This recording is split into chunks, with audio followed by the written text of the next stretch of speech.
Hello hello वाले, स्वागत है आपका आज की नए वीडियो में। आज हम लोग पढ़ने जा रहे हैं हम लोग का भारतीय परिषद अधिनियम 1909 के प्रावधानों की हमें आलोचनात्मक परीक्षण करना है। ठीक है, जिसे हम लोग पार्लियामेंटो सुधार भी कहते हैं। भारतीय परिषद अधिनियम 1909 का जो आलोचनात्मक परीक्षण है उसे हम लोग पार्लियामेंटो सुधार भी कहते हैं, क्योंकि कानून के छात्र के रूप में अगर भारतीय परिषद अधिनियम 1909, जिसे पार्लियामेंटो सुधार के नाम से भी जाना जाता है, इसका अध्ययन करना बहुत ज्यादा आवश्यक है, क्योंकि इसने भारत में संवैधानिक और विधायी विकास की दिशा में एक महत्वपूर्ण यद्यपि विवादास्पद मोड़ दिया।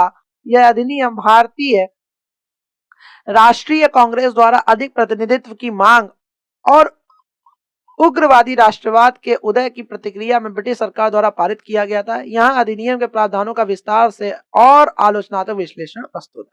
ठीक है, शुरू करते हैं इस टॉपिक को नीचे चल के कि भारतीय परिषद अधिनियम 1909 के प्रमुख प्रावधान क्या कहते हैं। प्रमुख प्रावधान पढ़ेंगे कि इस अधिनियम को भारत सचिव लॉर्ड मैकाले और भारत के तत्कालीन वायसराय लॉर्ड मिंटो के नाम पर पार्लियामेंटो सुधार कहा जाता है, क्योंकि लॉर्ड मैकाले थे। ठीक है, लॉर्ड मैकाले थे और भारत के सचिव थे लॉर्ड मार्ले, मैकाले नहीं, लॉर्ड मार्ले। और क्या थे, भारत के जो तत्कालीन वायसराय थे वो कौन थे, लॉर्ड मिंटो। मैकाले दिमाग में घूमता रहता है भाई। ठीक है, तो इस अधिनियम को भारत के जो सचिव थे लॉर्ड मार्ले और भारत के जो तत्कालीन वायसराय थे उस टाइम पर लॉर्ड मिंटो के नाम पर इसे करा गया है, मार्ले मिंटो सुधार कहा जाता है। इसका मुख्य उद्देश्य विधान परिषद के आकार और कार्यों का विस्तार करना था। ठीक है, इसका मुख्य उद्देश्य क्या था, विधान परिषदों के आकार और कार्यों का विस्तार करना था। पहला हो गया विधान परिषदों की संरचना में परिवर्तन। पहला हो गया केंद्रीय विधान परिषद, यानी सदस्यों की संख्या 16 से बढ़कर 60 कर दी गई थी भाई साहब। प्रांतीय विधान परिषदों में देखें तो इनकी संख्या में भी वृद्धि की गई। उदाहरण के लिए बंबई, मद्रास और बंगाल में सदस्यों की संख्या 50 तक कर दी गई थी। गैर सरकारी बहुमत यानी नॉन ऑफिशियली मेजोरिटी का भ्रम जो था वो कैसे था कि प्रांतीय परिषदों में गैर सरकारी सदस्यों जैसे नॉन ऑफिशियल मेंबर्स की संख्या सरकारी सदस्यों यानी ऑफिशियल मेंबर से अधिक कर दी गई। यह सतही तौर पर भारतीय प्रतिनिधियों के लिए एक जीत लग रही थी, सतही तौर पर। आलोचनात्मक तथ्य देखें, केंद्रीय विधान परिषद में सरकारी बहुमत जैसे ऑफिशियल मेजोरिटी को बरकरार रखा गया। यहां तक कि प्रांतीय परिषदों में गैर सरकारी सदस्यों में से अधिकांश सदस्य मनोनीत गैर सरकारी इसे नॉमिनेटेड नॉन ऑफिशियल्स थे, ना कि निर्वाचित भारतीय, वो नॉमिनेटेड नॉन ऑफिशियल थे, ना कि निर्वाचित भारतीय थे। मतलब निर्वाचित जो हुए थे भारतीय वो नहीं थे, लेकिन नॉमिनेटेड नॉन ऑफिशियल्स थे। इस प्रकार निर्वाचित भारतीय प्रतिनिधियों का वास्तविक बहुमत कहीं भी नहीं था। ठीक है भाई, नीचे आओ। आने पर हम लोग क्या देखेंगे, जो भी देखेंगे वो देखेंगे भाई कि विधान परिषदों के कार्य, विधायी और कार्यकारी, यानी अधिनियम ने विधान परिषदों के विचार विमर्श के कार्यों का विस्तार किया, जिससे सदस्यों को अधिक बोलने की स्वतंत्रता मिली। पूरक प्रश्न पूछने का अधिकार था कि सदस्यों को अब सार्वजनिक हितों के मामलों पर पूरक प्रश्न यानी सप्लीमेंट्री क्वेश्चंस पूछने का अधिकार दिया गया, जो पहले वर्जित था। पहले आप उसमें सब पूरक प्रश्न या सप्लीमेंट्री क्वेश्चंस नहीं पूछ सकते थे, लेकिन अब उन लोगों को अधिकार दे दिया गया बजट पर चर्चा करना, कि परिषदों के सदस्य अब बजट पर विस्तृत चर्चा करने, प्रस्ताव पेश करने और मतदान द्वारा कुछ मदों पर संशोधन प्रस्तावित करने की अनुमति दी गई। आलोचनात्मक तथ्य यह रहा कि भले ही चर्चा प्रश्न पूछने की अनुमति तो दे दी गई थी, लेकिन बजट पर मतदान का कोई वास्तविक अधिकार नहीं दिया गया था उस टाइम पे। सरकार के लिए धन की आपूर्ति, सप्लाई को रोकने की शक्ति परिषदों के पास नहीं थी, जिससे उनकी वित्तीय शक्ति नाम मात्र की रह गई थी। और तीसरा हम लोग का कह रहा कि कार्यकारिणी परिषदों में भारतीयों का प्रवेश, जो इंक्लूजन था इन एग्जीक्यूटिव काउंसिल्स में, तो यह अधिनियम का एक महत्वपूर्ण कार्यकारी प्रावधान था। वायसराय की कार्यकारिणी परिषद जो थी, पहली बार किसी भारतीय को वायसराय की कार्यकारिणी परिषद में नियुक्त किया गया। सत्येंद्र प्रसाद सिन्हा, बाद में लॉर्ड सिन्हा, पहले भारतीय थे जिन्हें विधि सदस्य यानी लॉ मेंबर्स के रूप में नियुक्त किया गया था। प्रांतीय कार्यकारिणी परिषदें, इसी तरह प्रांतीय गवर्नर की कार्यकारिणी परिषदों में भी भारतीयों की नियुक्ति की गई। ये फिर देखते हैं कि कानूनी महत्व यह भारतीयों को सर्वोच्च प्रशासनिक निर्णय लेने की प्रक्रिया में शामिल करने का पहला औपचारिक प्रयास था। यह प्रावधान यद्यपि प्रतीकात्मक था, ब्रिटिश प्रशासन की अनन्यता को तोड़ने में सफल रहा। फिर देखते हैं कि अधिनियम का सबसे विवादास्पद प्रावधान क्या था, कि सांप्रदायिक प्रतिनिधित्व। 1909 के अधिनियम का सबसे आलोचनात्मक और दूरगामी प्रावधान मुसलमानों के लिए पृथक निर्वाचन मंडल यानी सेपरेट इलेक्टोरेट फॉर मुस्लिम्स की शुरुआत थी। प्रावधान यह रहा कि मुस्लिम सदस्यों का चुनाव केवल मुस्लिम मतदाताओं द्वारा ही किया जाएगा। उद्देश्य यह था कि लॉर्ड मिंटो ने स्पष्ट रूप से घोषणा की यह प्रावधान मुसलमानों को उनकी जनसंख्या के अनुपात से अधिक प्रतिनिधित्व देने के लिए लाया गया था। लेकिन लॉर्ड मिंटो की भूमिका क्या रही कि मिंटो ने इस कदम को देश के इतिहास में एक युगांतकारी घटना जिसे a moment set step in the history of the country कहा और इसे विभाजनकारी नीति का कानूनी आधार बनाया। जैसे विभाजनकारी जो नीति हुई थी, डिवाइड वाला तो डिवाइड वाली जो नीति थी उसका इसे कानूनी आधार बना दिया था। आलोचनात्मक विश्लेषण देखें, यानी राष्ट्रवाद और कानूनी विभाजन कैसे हुआ कि फूट डालो और राज करो की नीति का कानूनीकरण कर दिया गया भाई, कानून से बना दिया गया। इस प्रावधान ने क्या करा, धार्मिक आधार पर राजनीतिक प्रतिनिधित्व को कानूनी रूप से मान्यता दे दी कि जो राजनीतिक प्रतिनिधित्व में, और साथ ही साथ यह सीधे तौर पर क्या हुआ, भारतीय राष्ट्रवाद की एकता पर हमला था और इसने धार्मिक आधार पर समुदायों को पृथक्करण को संस्थागत यानी इंस्टीट्यूशनलाइज्ड किया, मतलब पृथक्करण कर दिया, मुस्लिमों को मुस्लिमों तरफ अलग कर दिया और हिंदू को हिंदुओं में कर दिया, ठीक है, जिससे आपस में फूट डालो राज करो की नीति को इन्हें कानूनी रूप से बाध्य कर दिया। लोकतंत्र विरोधी देखते हैं तो यह प्रतिनिधित्व के लोकतांत्रिक सिद्धांतों जिसे हम डेमोक्रेटिक प्रिंसिपल्स ऑफ रिप्रेजेंटेशन कहते हैं उसके यह विरुद्ध था। एक लोकतांत्रिक व्यवस्था में प्रतिनिधि को पूरे निर्वाचन क्षेत्र का प्रतिनिधित्व करना चाहिए, ना कि केवल एक समूह का। वो सिर्फ एक समूह का करते थे, ना कि पूरे क्षेत्र का प्रतिनिधित्व करते थे। विभाजन की नींव क्या रही कि भारतीय नेताओं और इतिहासकारों ने इस प्रावधान को की तीव्र आलोचना की क्योंकि इसे भारत के विभाजन या पार्टीशन ऑफ इंडिया की नींव माना जाता है। ठीक है, कांग्रेस के नेताओं ने इसे राष्ट्रीय राजनीति में एक विदारक या distributive element in national politics बताया। लॉर्ड मिंटो को अक्सर सांप्रदायिक निर्वाचन प्रणाली के जनक के रूप में भी क्या जाना जाता है, सांप्रदायिक निर्वाचन प्रणाली के जनक के रूप में जाना जाता है। ठीक है, जब अधिनियम की समग्र आलोचना हो गई, यानी कि जो 1909 वाला अधिनियम आया था उसमें समग्र आलोचना हो गई कानूनी और राजनीतिक परिप्रेक्ष्य से, तो 1909 का जो अधिनियम है जिसे सुधार के रूप में प्रस्तुत किया गया था, वास्तव में आधे अधूरे उपाय यानी हाफ हार्टेड मेजर्स और गुप्त प्रतिगामी इरादों जैसे हिडन रेग्रेसिव इंटेंशंस का ये मिश्रण था कि गुप्त प्रतिगामी इरादे भी थे उसके अंदर और आधा अधूरा वो बना हुआ था। लेकिन प्रस्तुत किसके रूप में करा गया था, सुधार के रूप में, जो कि बिल्कुल भी नहीं था। दिमाग देख रहे हो अंग्रेजों का।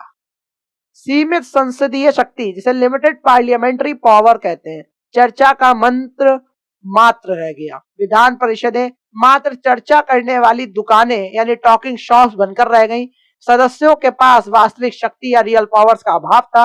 वे प्रश्न पूछ सकते थे लेकिन वे प्रशासन को जवाब दे नहीं बना सकते, क्योंकि यार ये तो वो बात हो गई ना, टीचर पढ़ा रहा है, तुम प्रश्न पूछ सकते हो, जवाब देना ना देना तो उसके हाथ में हो गया, तो ये कैसा हमारे पास राइट है कि हम प्रश्न पूछें या वो करें। ठीक है, जिस प्रतिनिधि को हम चुनते हैं उससे हमारा राइट होता है भाई कि जो ये काम तुम कर रहे हो क्यों नहीं कर रहे हो भैया, हमने तुम्हें चुन के सत्ता में भेजा, हमने तुम्हें चुन के कुर्सी पद पे बैठाला। जितने भी जो युवा नेता और जो घूम रहे हैं बने हुए जितने भी नेता हैं ये पर्टिकुलर, इनसे जब कोई सवाल ही नहीं करोगे तो ये तो अपने फॉर्च्यूनर में तेल पड़वाएंगे, अजर्रा घूमेंगे। तो काहे के लिए कहते हो हमारा देश पीछे, काहे के लिए कहते हो हमारा शहर पीछे? कारण तो तुम ही हो ना, क्योंकि एक तरीके से देख लो यहीं पे, अरे भाई हिस्ट्री पढ़ रहे हो यहीं से सीख लो कि चर्चा का मंत्र मात्र है। जो आप घर पे अपनी चर्चाएं करते रहते हो पॉलिटिक्स में कुछ नहीं हो सकता, देश बर्बाद है, क्यों बर्बाद है? तुम भी नहीं पूछ रहे हो, तुम ही कुछ नहीं कर रहे हो। सिविक सेंस खराब है भाई इंसान इंडिया में, ये खराब है, एयर पॉल्यूशन पे कोई ध्यान नहीं दे रहा है, किसी पर्टिकुलर चीज पे कोई पॉल्यूशन उस पर ध्यान नहीं दे रहा। सिविक सेंस इंडिया लोग का खराब है। अरे सिविक सेंस खराब है तो दुबई में भी क्यों नहीं सब भाई इंसान है, देखो सब इंसान है, नॉर्मल मेरे हिसाब समझो कि सब इंसान है, पर्टिकुलर व्यक्ति है और हर इंसान क्या कर सकता है, हर इंसान के दिमाग में खुराफात आती है। लेकिन दुबई में इंसान जो रह रहा है, अमेरिका में जो है उसके दिमाग में क्यों खुराफात नहीं है? जानती है ना वहां की सरकार लेट भी तो करके तोड़ेगी। अभी इन पर्टिकुलर कोई एक अपराध होता है, पुलिस उसे पकड़ के ले जाती है, तुरंत 6 नेताओं का फोन जाएगा कि भैया वो हमारे रिलेटिव लगते हैं, उन्हें छोड़ दो, तो बहुत जरूरी है हम लोग के, हमारे हार्ट जो ऑक्सीजन आ रही है अगर वो नहीं आएंगे तो ऑक्सीजन नहीं आएगी हमें। अरे गलती करी है तो मार तो खाएगा ही, जाहिर सी बात है। अगर सीधी राह पे तुम चल रहे हो, तुम गलती नहीं कर रहे हो, एक नंबर में पैसा कमा रहे हो, अपना सीधा सीधा काम कर रहे हो, तो तुम्हारे लिए भाई क्यों इंसान को कहेगा? आप तुम्हें 2 नंबर के काम कर रहे हो तो भाई 10 नेता फोन पहुंच जाते हैं तो फिर कहते हो सिविक सेंस खराब है। अगर किसी ने पान मसाला थूका साले उसी से चढ़वाओ, उसी से थूको, उससे ही चढ़वाओ, नाली में थूके कहीं थूके, उसी से चढ़वाओ, दोबारा एक से एक के लट चलता है, 9 ऑटोमेटिक सीधे हो जाते हैं।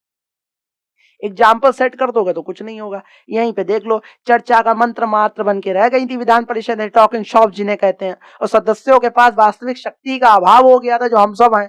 लोकतंत्र, लोकतंत्र इज द पावर, लोकतंत्र, डेमोक्रेसी, कुछ नहीं रह गए भैया।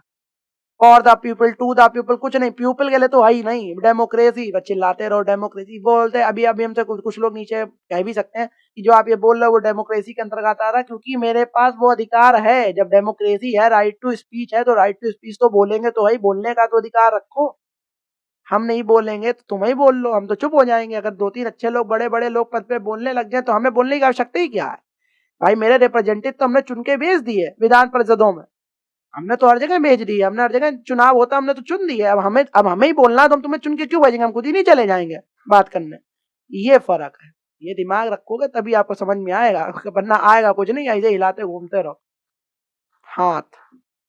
खैर, उत्तरदायित्व का अभाव देखो, यह अधिनियम उत्तरदायित्व सरकार से, रिस्पॉन्सिबल गवर्नमेंट की स्थापना से कोसों दूर था। यह अधिनियम उत्तरदायी जो सरकार थी, यानी रिस्पॉन्सिबल गवर्नमेंट की स्थापना से कोसों दूर था। सरकार विधान परिषदों के लिए प्रति उत्तरदायी नहीं थी।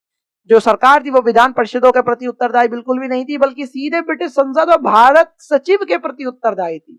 सरकार जो थी वो विधान परिषदों के प्रति उत्तरदायी नहीं थी, बल्कि सीधे ब्रिटिश संसद के प्रति उत्तरदायी थी, और भारत सचिव के प्रति उत्तरदायी थी। मताधिकार का आधार संकीर्ण हो गया था। कैसे? अत्यधिक सीमित मतदाता थे, बहुत ज्यादा। निर्वाचक मंडल था अत्यंत सीमित था, और केवल उच्च संपत्ति वाले व्यक्ति ही, बड़े जमींदार, विश्वविद्यालयों और वाणिज्य मंडलों को ही मतदान का अधिकार प्राप्त था। बहुत कम लोग मतदान देते, जिन्हें गरीब और रिक्शे वाला कोई मतदान नहीं देगा, कोई वोट नहीं डालेगा। प्रतिनिधित्व की कमी थी, यह केवल समाज के अभिजात वर्ग यानी इलाइट का प्रतिनिधित्व करता था। जो इलाइट वर्ग होते हैं, अभिजात वर्ग, और आम जनता को विधायी प्रक्रिया से पूरी तरह बाहर रखा गया था। जो आम जनता, कॉमन जो पॉपुलेशन है, कॉमन पीपल्स है, उन सबको क्या रख दिया गया? बाहर रख दिया गया, कि आपका कोई लेना ही देना नहीं है विधायी प्रक्रिया, तो अपने घर बैठो, जैसा कि आज की डेट में भी लगभग हो रहा है, होने लगा है। मेरे को समझ नहीं आता भाई, मेरे को एक चीज बिल्कुल ही नॉर्मल चीज है भाई, अगर तुम्हारे पास सदविवेक है तो दिमाग तो तुम लगा सकते हो, ठीक है, सादे विवेक का यूज करो दिमाग के, तो तुम्हें भी समझ में आए कि अगर हमने कोई रिप्रेजेंटेटिव अपना चुन के भेज दिया, ठीक, तो वो हम लोग का रिप्रेजेंटेटिव है। जैसे हम अपने घर से किसी को काम करने को भेजते हैं, तो हम उससे पूछेंगे तो कि हाँ भाई वो काम हुआ कि नहीं हुआ, तो तुम्हें ये काम करने के लिए भेजा था, ये चुन के भेजा था। वो भैया बोले काम नहीं हुआ, तो तुम दोबारा उसे भेजोगे? नहीं भेजोगे भाई, वो काम ही नहीं हो रहा मेरा, तो भाई जो काम वो करेगा उसे ही हम भेजेंगे, उसे ही हम चुन के भेजेंगे। तो ये बात है, और कोई बात नहीं है कि आप ये कर रहे हो, पर्टिकुलर चीज को ला रहे हो, क्या कर रहे हो क्या नहीं कर रहे हो, सब कुछ करो, लेकिन सवाल जरूर पूछो। हमें किसी पर्टिकुलर उससे तकलीफ नहीं है, हम तो कहते हैं भैया पर्टिकुलर जो भी नेता, राजनेता, युवा नेता, हम तो मेन तो इन युवा नेताओं से बहुत परेशान है कि अरे आप जाते हो, हाथ नीचे करके मुंडी डाले नीचे खड़े हुए हो किसी पर्टिकुलर पदाधिकारी के पास, तो आप उससे सवाल जवाब भी 5-10 मिनट कर सकते हो कि सर ये पर्टिकुलर समस्याएं है शहर में, इन्हें दूर कर दीजिए। आपको क्या, आपको एक बिल पास करना है या जो भी आपको साइन वाइन करना एप्लीकेशन पे, वो करो, काम करा दो, हमारा बात खत्म हो गई, तो आप आएंगे नहीं दोबारा, तो अपना खूब घूमो तेल डला के, सरकारी हमें मतलब नहीं है, लेकिन मेरा पर्टिकुलर आप काम करो। मेन बात ये होती है। वो वहां जाके फोटो खींचने लगती हैं। मेन दिक्कत है, तुझे ये आदमी फोटो, मतलब सोशल मीडिया पे जो पढ़ना चाहिए वो नहीं पढ़ रहा है, कि भाई अगर कहीं कूड़ा पर्टिकुलर, एक जैसे गली है, पर्टिकुलर किसी भी गली पे पास को अंदर कूड़ा इकट्ठा हो जाता है, हम लोग आगे जाते हैं, जब उस टाइम में घंटा का रोड पे जाते हैं, तो जहाँ पे तिराहा पड़ता है, तो वहां पे भी टाइम पे कूड़ा इकट्ठा होता है, वो सुबह साफ हो जाता है, लेकिन दोबारा फिर पड़ी क्यों रहा है? हम तो बात मेरी, अरे साफ हो रहा सब बढ़िया, वहां डाल ही क्यों रहा है? सिविक सेंस कह रहा है, सिविक सेंस खराब है, सिविक सेंस खराब है, एक हवलदार रख दो वहां पे, जो डाले मारो लट, 3-4 दिन में, एक हफ्ते सूत के लट्ठे पड़ेंगे, सब सही हो जाएंगे। कुल मिला के ये चीजें होती हैं, तो ये चीजें दिमाग से यूज करी जा सकती हैं। जहां भाई इस बात से ना समझे तो वहां लात का यूज करा जाता है। मेन बात ये है। चीजें आप पढ़ते जाइए, समझते जाइए, और बीच बीच में हमारी वार्तालाप को थोड़ा गौर करिए, क्योंकि आप आने वाला भविष्य है, यूथ है। तो स्पष्ट उद्देश्य देके भारत सचिव मार्ले का इरादा यह था कि स्वयं भारत सचिव लॉर्ड मार्ले ने ब्रिटिश संसद में स्पष्ट किया था कि इस अधिनियम का उद्देश्य भारत में संसदीय सरकार पार्लियामेंट्री सिस्टम की स्थापना करना बिल्कुल नहीं था। भारतीयों का भ्रम यह था कि भारतीय राष्ट्रवादियों को लगा था कि उन्हें स्वशासन यानी सेल्फ गवर्नमेंट की दिशा में कोई कदम मिलेगा, लेकिन यह अधिनियम केवल निरंकुश शासन ऑटोक्रेटिक रूल को बनाए रखने का एक उदाहरण था, जिसमें भारतीयों को खुश करने के लिए कुछ दिखावटी प्रावधान जोड़े गए थे। ठीक है, कौन कौन से दिखावटी प्रावधान थे? फिर कानूनी और संवैधानिक गतिरोध। कैसे गतिरोध रहा कि गति में उसमें रोध लगा दिया गया, उसमें रेस्ट्रिक्शन लगा दिया कि कार्यपालिका और विधायिका का मिश्रण कर दिया गया।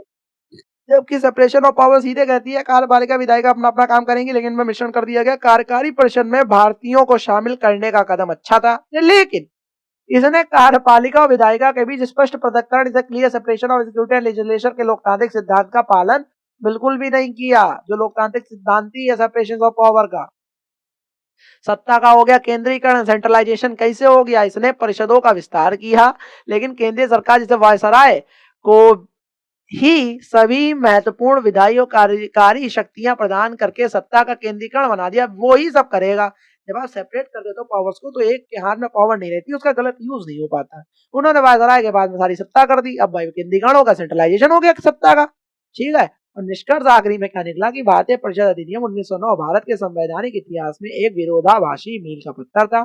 सकारात्मक पहलू देखें तो सीमित रहा कि इसने विधान परिषदों के आकार में वृद्धि की, चर्चा का दायरा बढ़ाया और सबसे महत्वपूर्ण रूप से कार्यकारी परिषदों में भारतीयों का प्रवेश क्या किया?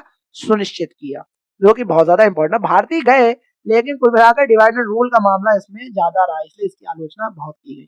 ठीक है, ये देखते हैं का नकारात्मक पहलू, जो कि बहुत विस्तृत रहेगा कि यह अधिनियम सांप्रदायिक प्रतिनिधित्व की घातक प्रणाली शुरू करने, वास्तविक शक्ति प्रदान करने में विफल रहने और निरंकुश ब्रिटिश नियंत्रण को बनाए रखने के लिए सबसे अधिक आलोचना का शिकार हुआ था। ठीक है, 1909 वाला।